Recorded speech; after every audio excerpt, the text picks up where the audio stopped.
Hello, and welcome to Basics to Brilliance Haematology Podcast, the podcast series that will take your basic haematology knowledge up to a level needed to be an effective haematology registrar. We hope that the content we cover here will help you prepare for the dreaded Haematology FRC Path Part 1 examination. But most importantly, we hope that this series fills you with excitement for the fantastic, dynamic and highly rewarding specialty of haematology.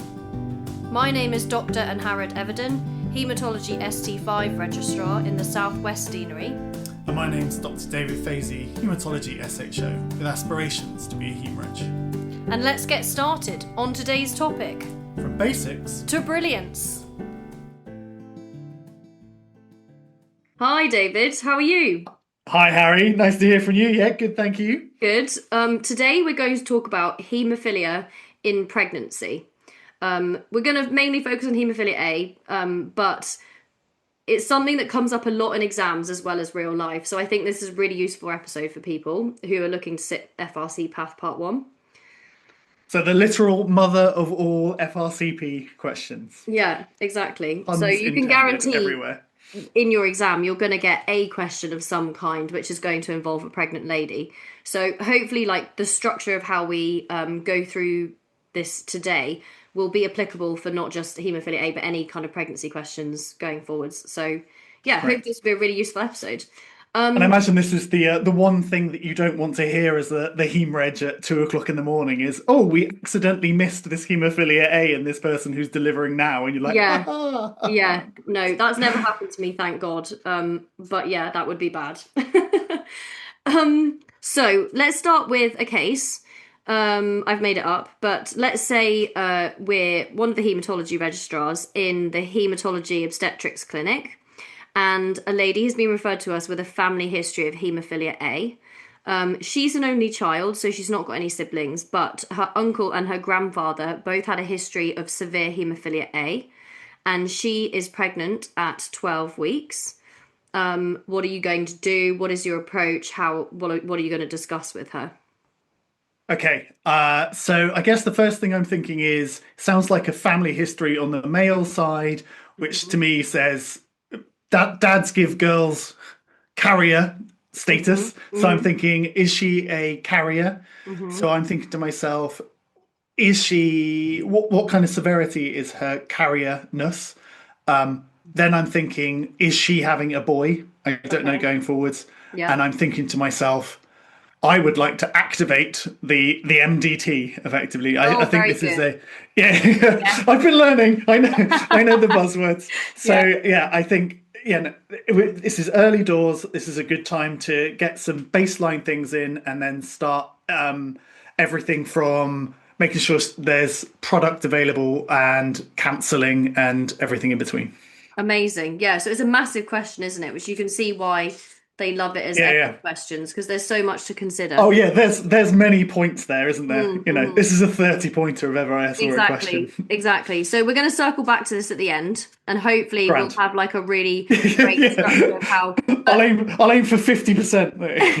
No, but David, that's actually you've picked up already some of the major hallmarks there, and I think the key thing that you said is that you're considering both the levels of the carrier and what that might mean for bleeding risk to her, as well as also identifying the risk to a male baby of having actual haemophilia rather than just being a carrier. So those are the key points, and we'll come back to it. Great. Okay, so before we even start with that, maybe we should just talk a bit about pregnancy and delivery of a baby and what a massive hemostatic challenge that is. So biggest hemostatic challenge that you'll ever go through. Well, not you personally. I hope not. If I'm going through it, we're in a world of trouble.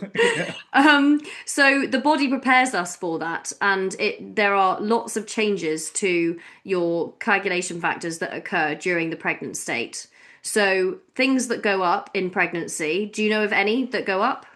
So I know in pregnancy you're hypercoagulable. Yes. I imagine that includes factor VIII. I wouldn't even be able to guess at the others.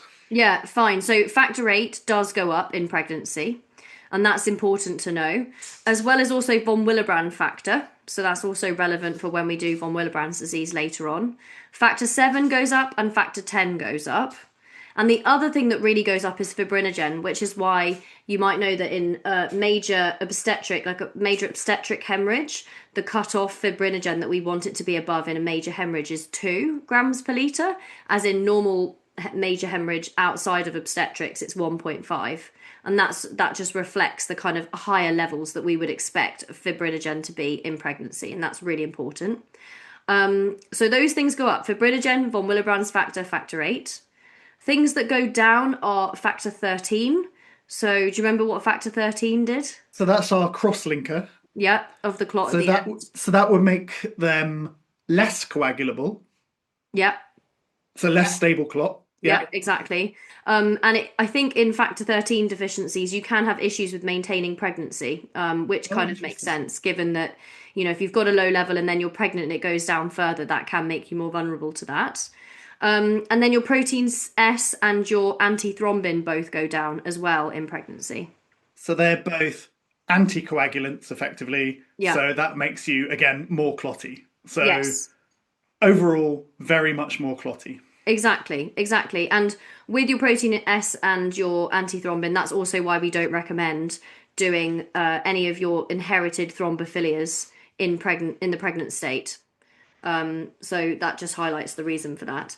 And then things that are stable, factor 9 is stable. So factor 9 does not go up, it's the same, which bears relevance when you're looking at a carrier of haemophilia B, whereby, you're not as reassured by their baseline factor 9 levels going up in pregnancy, because they're not going to in the same way that factor 8 does as they become more pregnant, if that makes sense.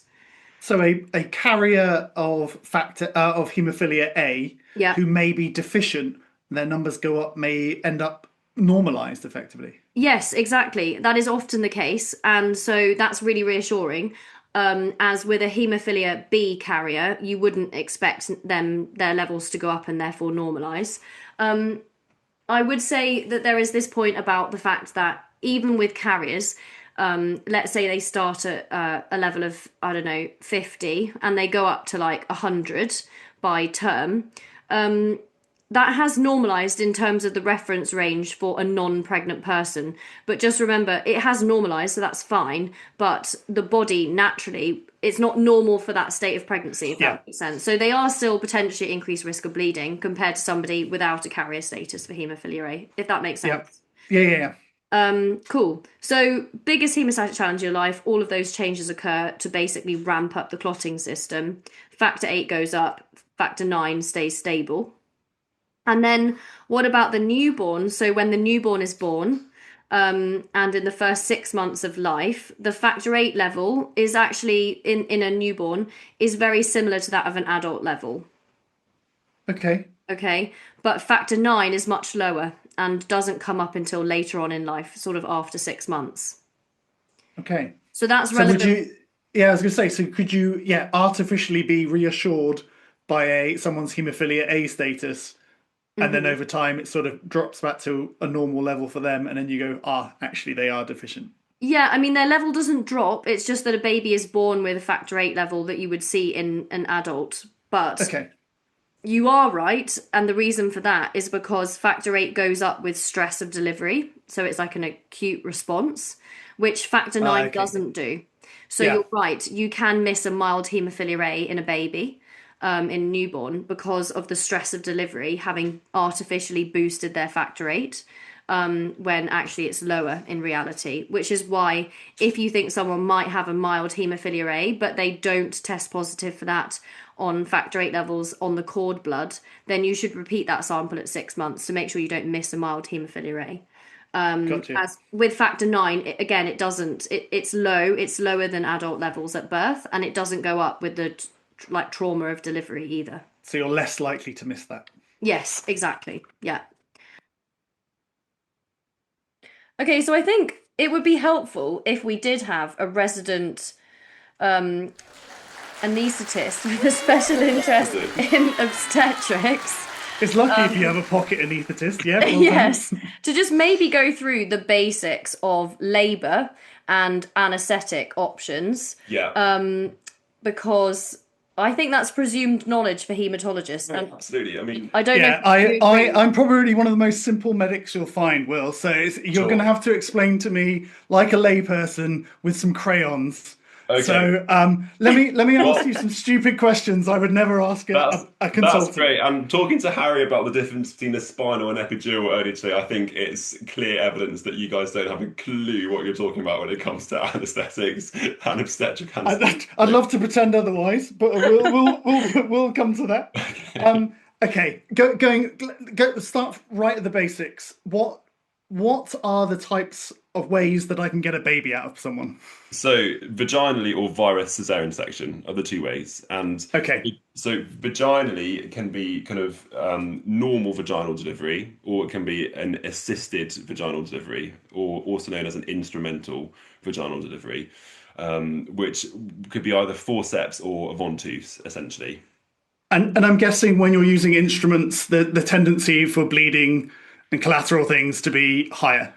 Yeah, absolutely, and also there's a requirement. There's almost a requirement for some form of anaesthesia to facilitate that. Not always. There are some sort of instrumentals that can happen in the room with sort of things like pudendal nerve blocks and etc. Okay, But so often, so yeah, tell me about pain relief because I'm going to pretend I know the difference between a spinal and I epidural. don't. sure. I don't Yeah. know the difference. So pain relief options. So pain relief is different to anesthesia. So when you're Okay. talking about obstetric anesthesia, we're talking about kind of providing analgesia for labour and then providing anesthesia for surgery for patients going to theatre. Okay.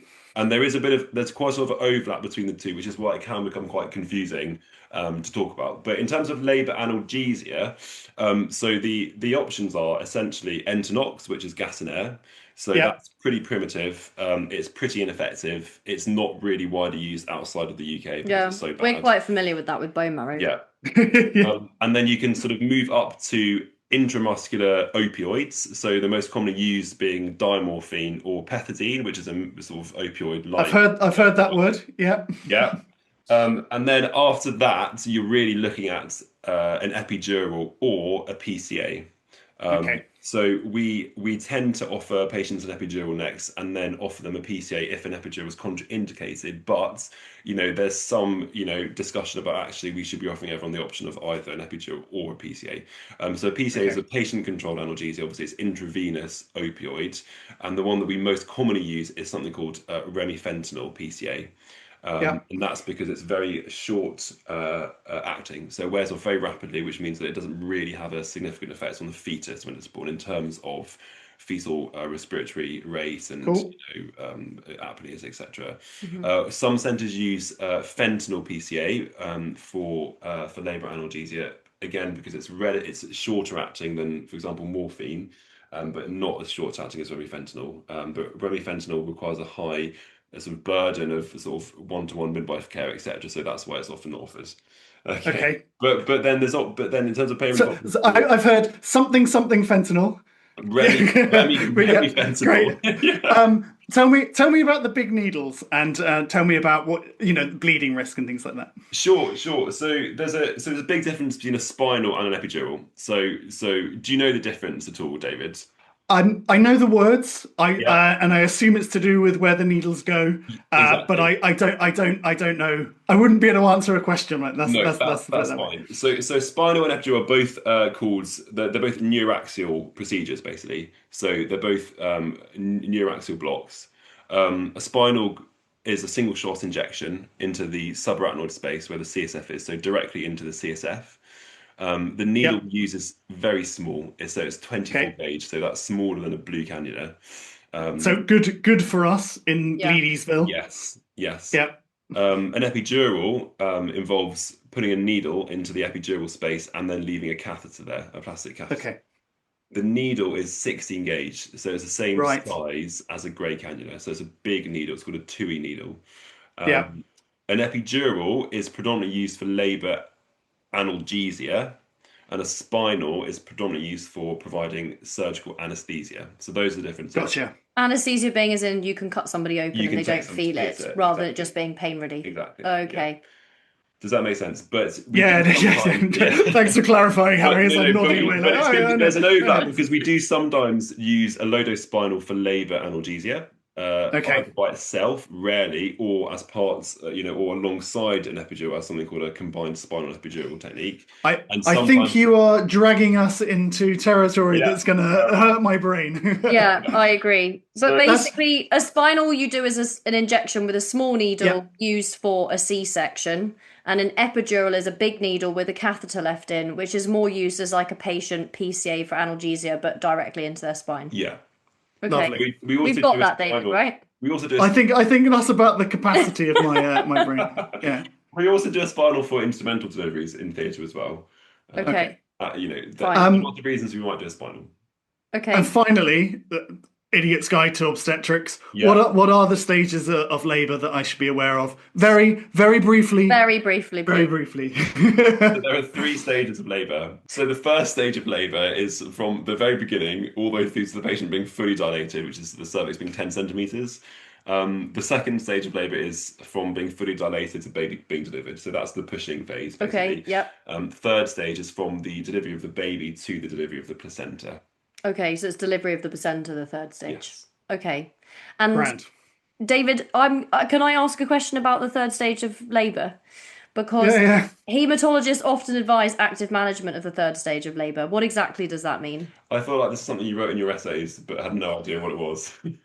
I have no comments. So the active management of the third stage means active management of the process of delivering the placenta. So there's basically 2 main things. The first is giving a uterotonic drug to help the uterus contract down, Okay. so reduce bleeding and also actively kind of push the placenta out a bit. So the most common one for a vaginal delivery would be Syntometrine intramuscularly. And then the second part is sort of applying gentle traction to the placenta to actually actively deliver the placenta. Okay. There's also delayed core clamping, but that's not really relevant. Okay, so it's basically doing things to get the placenta to come out quicker than just what would you normally do? Just leave it? No, so they normally leave it? so we routinely do active management in the third stage. Oh, okay. That's a normal thing that we do. Right. Okay. So that's a haematologist telling an obstetrician to suck it. What they already Perfect. do, yeah. Perfect, yeah. Okay, that's been very helpful. Do you have any other questions, David? Oh, no. Remifentanil. That's just going to roll around in my head for the rest of my days. Right, so moving forwards, you said before your approach was thinking about a boy baby and the mother's levels if the mother's levels are low as a carrier. Yeah. I think that's really key to keep in your mind throughout each stage that we consider is what is the risk to the mother and what is the risk to the baby? And don't forget to consider both of those at all stages of pregnancy, delivery, etc. Yeah. You've correctly identified in haemophilia A, the risk is of a boy baby because they may potentially have haemophilia, and a mother if her carriers are low, a mother carrier if her levels are low. Yeah.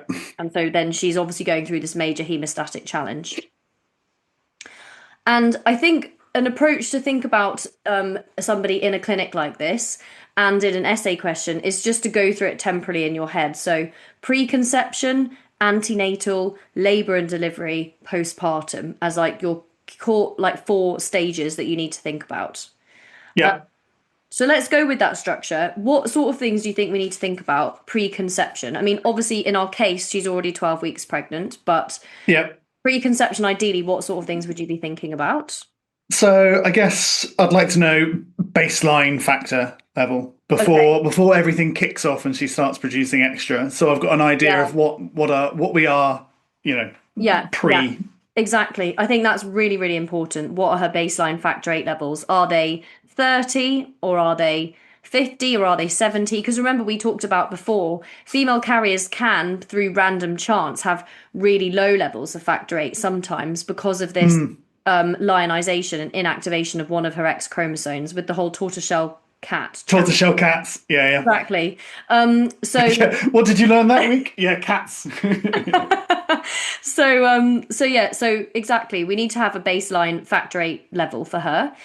Something else that's really important is a family history to identify potential carriers in the first place. And then if they do have a positive family history, identifying the genetic mutation in the relatives that are affected. So in this case, it was a grandfather and an uncle. So identifying the genetic mutation they have, because actually, if you've got a carrier lady who's got factor VIII levels of like 80, how are you going to prove that she's a carrier? Because, that's completely valid point. You actually need the genetic test, and it's, you might think, well, who cares, because her factor VIII levels are 80, so she's not at risk of bleeding. But as you said before, the male baby that may occur as a result of this carrier, may well end up having severe haemophilia A, because it's not about the severity of the haemophilia that she's carrying, it's about which of her X chromosomes are being inactivated. Does that make sense? A carrier can have like a really high level of factor VIII, but it doesn't mean she's not carrying. She doesn't carry the risk of producing a boy with really severe haemophilia A. So genetic mutation screening is also really helpful, and then pre-pregnancy counselling is the advantage. So exploring the couple's experience of haemophilia if they have got a family history of it, especially with the infected blood product situation in the UK. And then, treatments and talking to them a bit about what that condition involves if their baby were born with haemophilia, risk of delivery to the mother, risk of delivery to the baby, and just warning about all the assessments and extra tests that they may need during pregnancy because of them being a carrier. So, those would be the things I would think about preconception. So then antenatally, which is the stage of during the lady being pregnant, what sort of things do you think we need to think about at that point? So I guess this is when we activate our MDT. Yes, absolutely. And think about your MDT.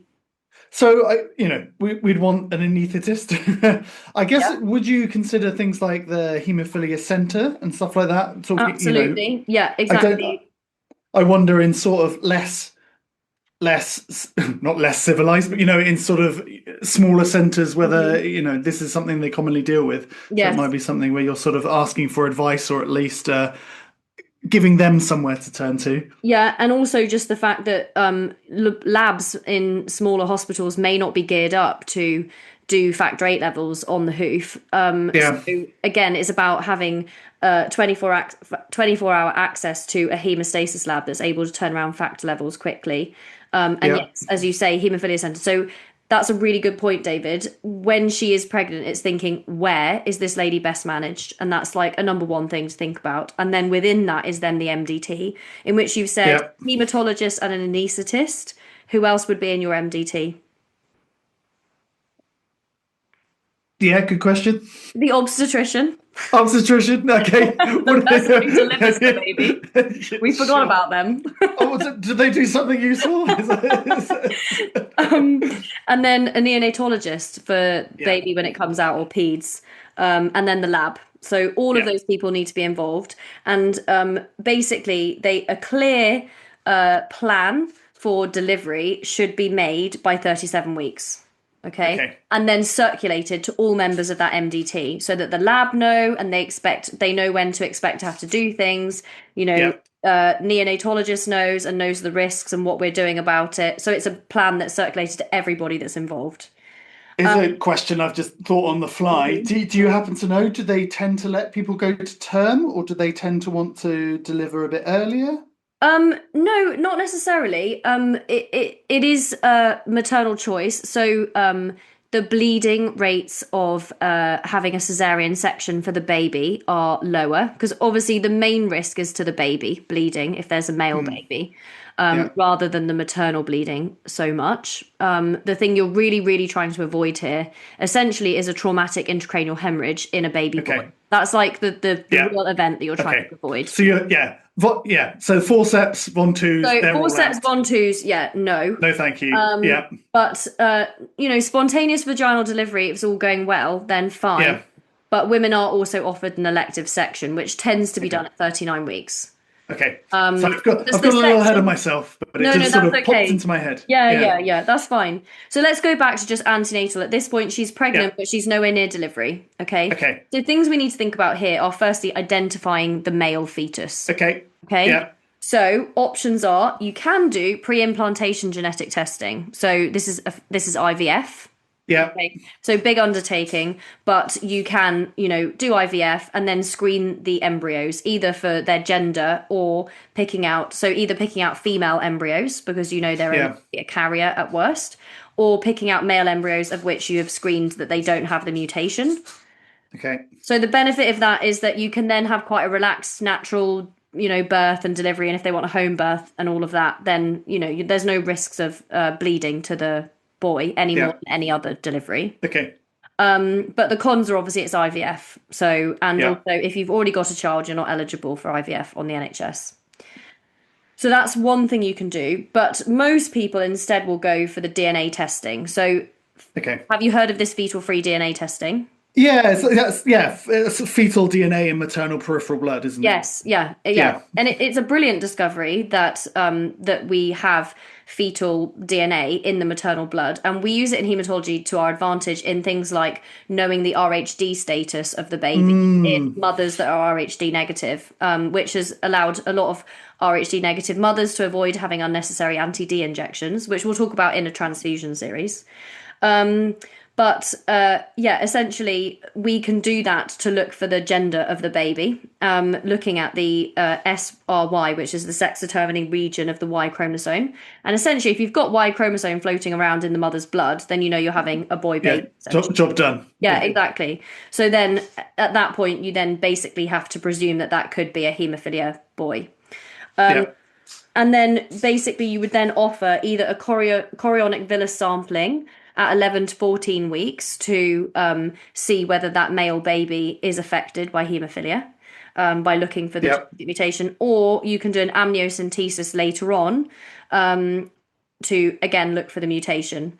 Earlier on, the chorionic villus sampling carries a miscarriage risk, and the amniocentesis carries a preterm delivery risk. Okay. And so some people might opt out of wanting to know. And they might just say, that's fine, especially if the woman is not going to consider a termination of pregnancy on the basis of a haemophilia baby boy, then, there's no point offering this. Well, there is. It's just, I guess you treat as if worst case scenario. Exactly. So if the woman doesn't want to know for whatever reason, then you have to just presume that the baby is a haemophilia affected patient until the baby's born and proven otherwise. Okay, so that's identifying the fetus. And then basically you do your standard fetal anomaly scan at 20 weeks. And at that point, you can really accurately identify the gender as well. Yes, yeah. Unless they have... I just thought to myself, well, all this clever testing we're doing, like 20 weeks, it's a boy. It's true, yeah. But at that point, the thing with that is that yes, you can do that, but obviously that would be really late for a termination because a termination is up to 24 weeks. Okay, and then again, as you said before, checking the mother's factor 8 or factor 9 levels. So you would do it at booking, and then prior to any procedure, you would check the factor 8. And then at 28 weeks and 34 weeks. And in fact, in a haemophilia A carrier, you'll see the factor 8 levels coming up as she gets more and more towards term. And in a haemophilia B carrier, those factor 9 levels will be pretty stable throughout. Yeah. And so then we move on to labour and the labour plan that we were getting into a bit earlier on. So what sort of things do you think we need to think about with labour? We've talked a bit about modes of delivery already. So we would say avoid an instrumental delivery. Yeah. So forceps being the worst for bleeding risk, followed by Von-2s, followed by a standard vaginal delivery, and then a C-section being the lowest rates of bleeding for the baby. But C-sections carry a higher mortality for the mother from things like uterine rupture, placenta accretia, slow recovery. It means she's, likely to need a section next time, increased risk of VTE, that kind of thing. So there are disadvantages to a C-section. But in terms of just pure risk to the baby of bleeding intracranially, it would be the safest mode of delivery. So it's offered to everybody in this situation. But what else would you think about, David? Do you have any levels in your head? Let's say our lady is a carrier and has factor 8 levels of 30. So 50 is the number I have that I'd like Yeah. for any kind of procedure. So Okay. I would want more than 50. And I guess if they're having an operation, I'd like somewhere in the region of 100. Exactly. Yeah. Like our standard kind of get up to 100 for Yeah. someone with a joint bleed or needing elective or emergency surgery with haemophilia A. Exactly. Yeah. So they say if your level is over 50 IU per DL, then you can probably just get away with tranexamic acid. Don't forget how much Okay. you love tranexamic acid. You do like the tranexamic Yeah, acid? particularly in this setting with the woman trial, really, Yeah. really good drug. So 1 gram 3 times a day. If the level is below 50, then you are going to need to give something in addition to tranexamic acid. So always give tranexamic acid, but you're going to need to give something in addition.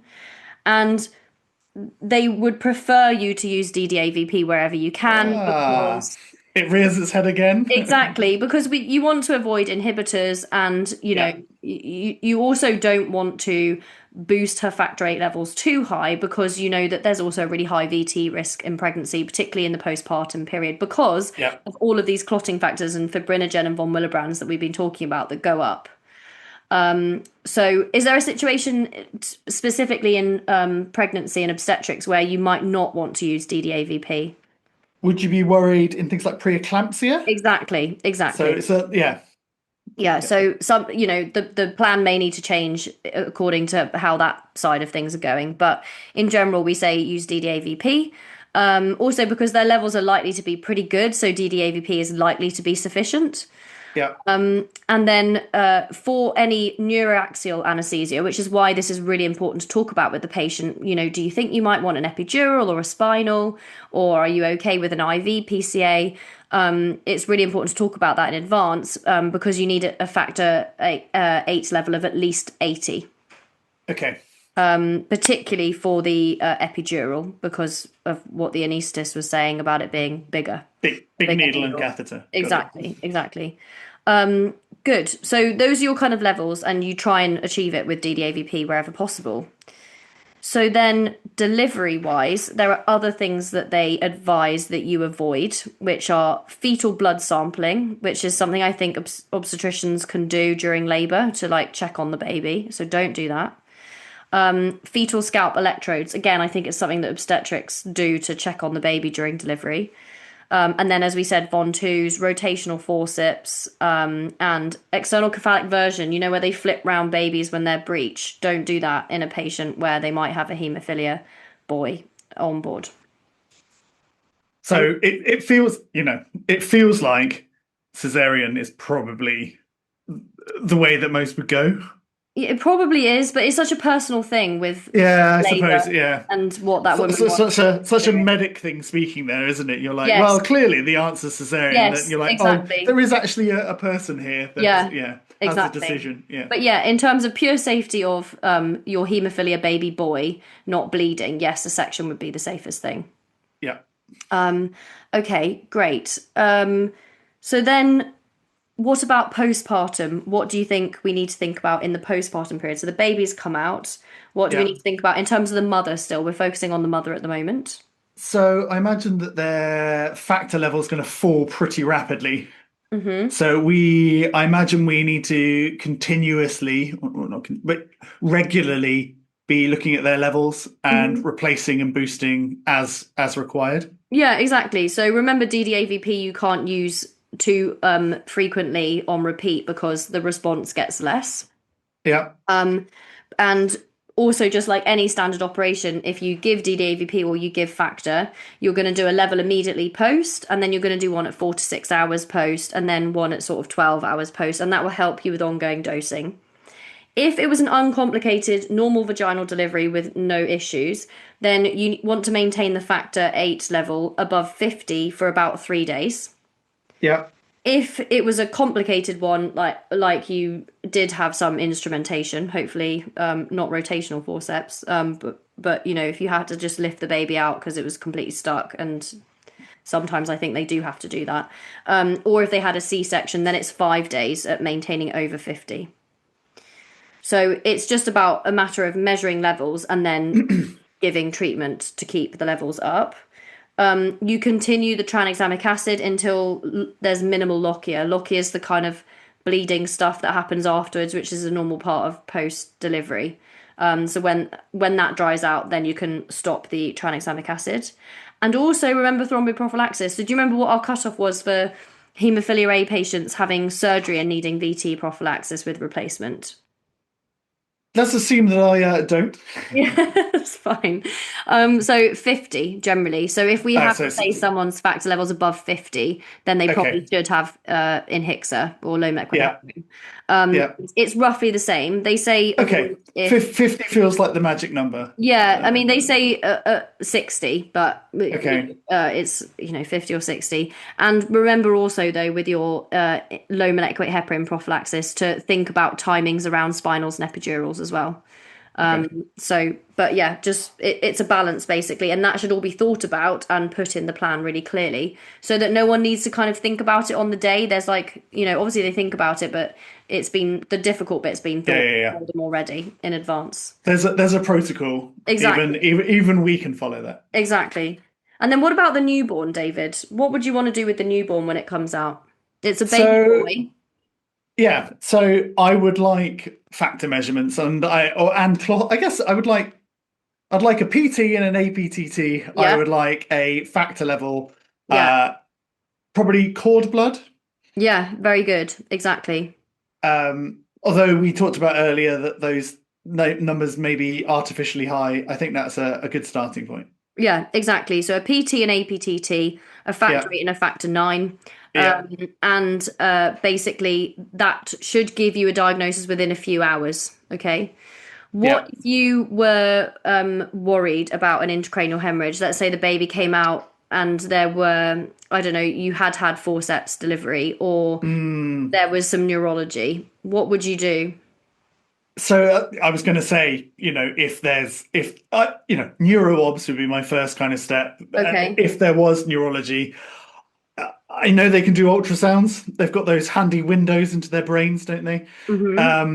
I don't know what cross-sectional imaging is done on a baby that age. Okay. So the first thing to say is there's this factor first principle, which is don't wait for a scan. If you have any clinical concerns that there might be an intracranial hemorrhage in this neonate, just give them factor. Give them factor 8 or factor 9, depending on what type of haemophilia you're expecting or anticipating. Okay. Yeah. So factor first, give the factor. Don't wait for the imaging. Useful. Okay? Yeah. Yeah. And then in patients where you do suspect that there is a bleed, either a CT or an MRI head, in a way it's whatever you can get quickest. Yeah. So the ultrasound that you were saying about through the fontanelles to look at the brain is what we would do as a routine screening in all moderate to severe haemophilia babies that are born. So once you get that cord blood back and that factor 8 level is, less than 5, then you're going to do an ultrasound of their head just to screen for a bleed. But if you actually suspect a bleed, then you're not going to do an ultrasound. You're going to get a CT or an MRI, but you're going to give factor first anyway. Grand. So that is that. And then obviously if you do have an intracranial hemorrhage as a babe with the baby, then you're going to want to maintain your factor 8 levels sort of between 80 and 100 for at least the first 3 days, and then probably still above 50 for about 2 weeks. Like it's going to be quite intensive replacement. And they're going to qualify for long-term prophylaxis, even if they're like, a moderate haemophilia, because that was one of the things that we talked about that did gain you prophylaxis, because it's something we just don't want to happen, really. Yeah. Is there a role for vitamin K in here? Yeah, that's a good point, David. I'm glad you brought that up.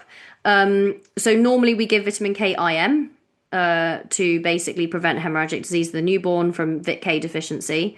We're not going to want to do an IM injection in a baby that we... in the bleedy baby. Exactly. In either the baby that's confirmed to have haemophilia or the baby that might have haemophilia and we're waiting for the diagnosis. So you give oral vitamin K.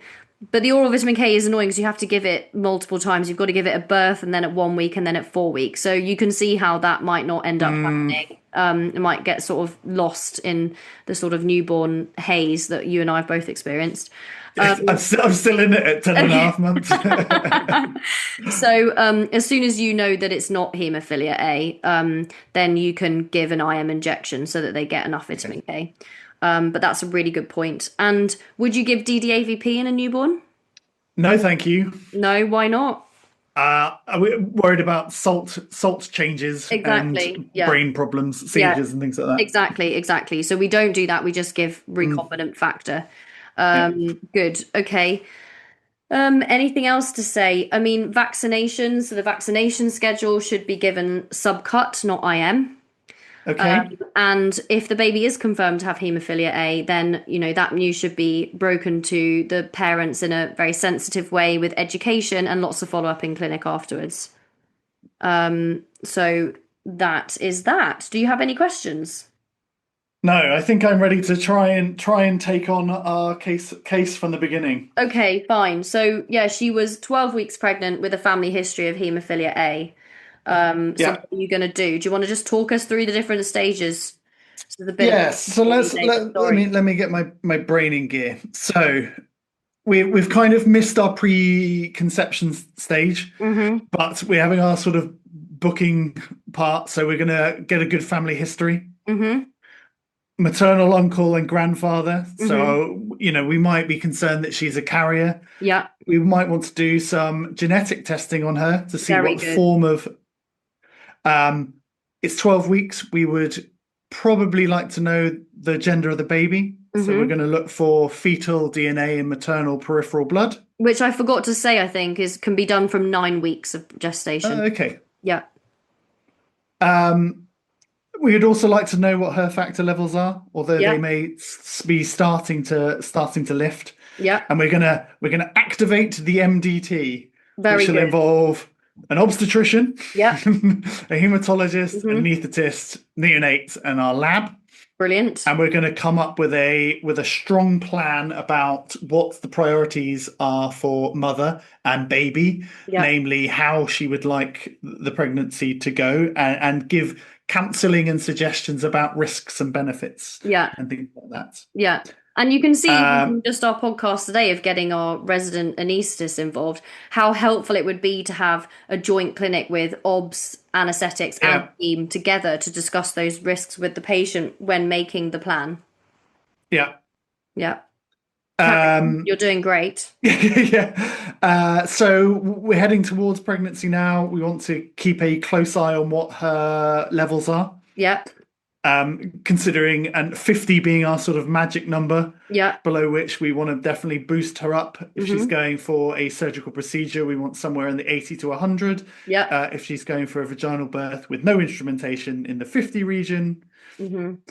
Um, Hopefully things go without complication. Mm-hmm. We Yeah. give her some anesthesia, which is or analgesia, which we now know are different things, so it's appropriate to what we're doing. Yeah. And then sort of after after delivery, we are going to be checking her levels Mm-hmm. at time periods which you suggested, which I've forgotten. Yeah. Potentially, she's had some TXA and some desmopressin. Yeah. And then we're thinking about baby. We're taking cord blood, Mm-hmm. checking clotting times and factor levels, and potentially having to supplement both of them for the next 3 to 5 days. Yeah. Yeah. And then how long was it with the child? Slightly For the longer. well, the child you wouldn't necessarily start replacement unless you had concerns of Okay. Yes. bleeding. Yeah. So you wouldn't routinely start them on prophylaxis, but if there were any clinical concerns of intracranial hemorrhage, or if you picked Yeah. up an intracranial hemorrhage on the ultrasound, the screening Yeah. ultrasound, then Yeah. you start replacement. But otherwise, you wouldn't routinely start it at that point. Okay. And then And the sensible. timings of you checking the levels were Yeah. immediately after, 4 hours post, and then 12 hours 12 hours post. post. And then Got it. generally, from my experience, after that is sort of led by what the levels were showing and the Okay. clinical state of the patient. But generally, you're going to do like 12-hourly levels Okay. to kind of monitor what's going on so that you can maintain it for at least 3 days above 50 or 5 days above 50 if she's had a section. Grand. Yeah. And then sensible precautions with baby going forward, for Yeah. instance, subcut injections or oral Exactly. instead of IMs. Yeah, brilliant. Okay, that's brilliant. And so then we could write our really nice kind of delivery plan, in which there's a little section in the guideline about how you should write your delivery plan, which I think we'll just finish with just chatting. So you need to start with a statement that the plan was developed in, consultation with the parents, the planned site for the delivery, which we've talked about, the planned mode of delivery, the hemostatic therapy for the mother, if indicated, plans and contraindications to regional anaesthesia for the mother. So those are the whole epidural, etc. And that's developed in conjunction with the anaesthetist. Services to be noted at the onset of labour are NICU, the hospital transfusion team, coagulation lab, and blood bank, which we didn't really talk about, but actually anyone you anticipate might bleed, you should get some blood cross-matched for her. Particularly in a young, fertile patient, you really don't want them to get any alloantibodies from blood transfusions because it will affect potentially their future pregnancy. So that's actually really important to get really well-matched blood labelled up ready for them in the lab. And then it says avoid operative vaginal delivery, such as forceps or Von-2s. Avoid invasive monitoring of fetus, so scalp or electrodes. Obtain cord blood sample for confirmation of diagnosis and factor concentrate to be used for the baby if there were any bleeding. And then it also says in the plan, which is something I wouldn't have necessarily thought to write about, is the location of the factor concentrate, so where people can find it in emergency. Because remember, this is going to be sent to the anaesthetist and the obstetricians and be in her notes. So it's all very well us being on the end of the phone and knowing exactly where our concentrate lives. But they're the ones on the floor actually delivering the baby. Ensure availability of factor concentrate at the onset of labour and plan for prophylactic factor replacement for the newborn. Plan for empirical factor replacement for the newborn, and then plan screening neuroimaging. So writing that in the plan about the ultrasound, because people might not necessarily know to do that otherwise for the newborn. And the planned route and dose of the vitamin K, so nobody needs to think about it. And then a statement about other things like avoiding heel pokes, venipuncture, and needles basically for the baby. And if they do, use the smallest needle possible, apply pressure to the site for 5 minutes, that kind of thing. So yeah, and it's very specific. It needs to be in the plan in terms of the dose, the vial size, the instructions about how much of the vial to use. Like, you need to make it really idiot-proof. Safe, you don't want to be calculating that stuff when you've got blood and babies around, is it? It's not the one. Great. Okay, so shall we wrap it up? Do you want to triple golden nugget us? Okay. So I think the first thing to say is actually what you started with, David, which is whenever you're dealing with a possible bleeding issue in a woman who is carrying an X-linked condition, because that's why this focus has really been on the baby more than the mother, you need to think about who are the two people that could potentially bleed. The biggest risk is a male baby with haemophilia A having an intracranial hemorrhage, basically. And then the secondary risk is the mother bleeding because she's a carrier. I say it's a secondary risk because it's less likely that her factor levels are really low because she's a carrier, but it's still possible. And I guess in terms of catastrophic outcome, it's exactly. You can replace blood, you can do those things, but a baby that's I would say, secondly, if you do have a woman who's a carrier of haemophilia A or B, then identification of a male baby is really important to basically inform your labour plan going forwards. And so don't forget that you can do fetal-free DNA, which is a completely non-invasive test from 9 weeks. And if the mother doesn't want to know if the baby's got haemophilia, then you just need to presume that they do. And then thirdly is probably about the newborn when they come out. Just don't forget factor first principle. Factor first. I was literally the whole way through these nuggets, I was like, factor first is coming as the third one. This is going to be the big take home today. Yeah. Great. All right. Well, I feel like we've covered a lot there. It's a big topic. It's going to come up in some form or another. Oh, yeah. Either in life or in your exam or both. But it's a really exciting part of haematology, and it's amazing when you think about the way the body is able to gear itself up to this massive bleeding risk. It's amazing. So many like moving parts in it to kind of put together from a hematology point of view. So no, it's been interesting, and we got a bit of a school day from someone who's clearly smarter than us. Yeah, we should do more of those. Cool. Well, thank you so much, David, and Pleasure. I'll see you next week for acquired haemophilia A. You look pretty excited about that. As always. Right. Nice to see you. Au revoir. Bye. Thanks again for listening to Basics to Brilliance Haematology podcast. If you enjoy our series, please don't forget to like, leave a review, and hit subscribe to never miss an episode. See you next time.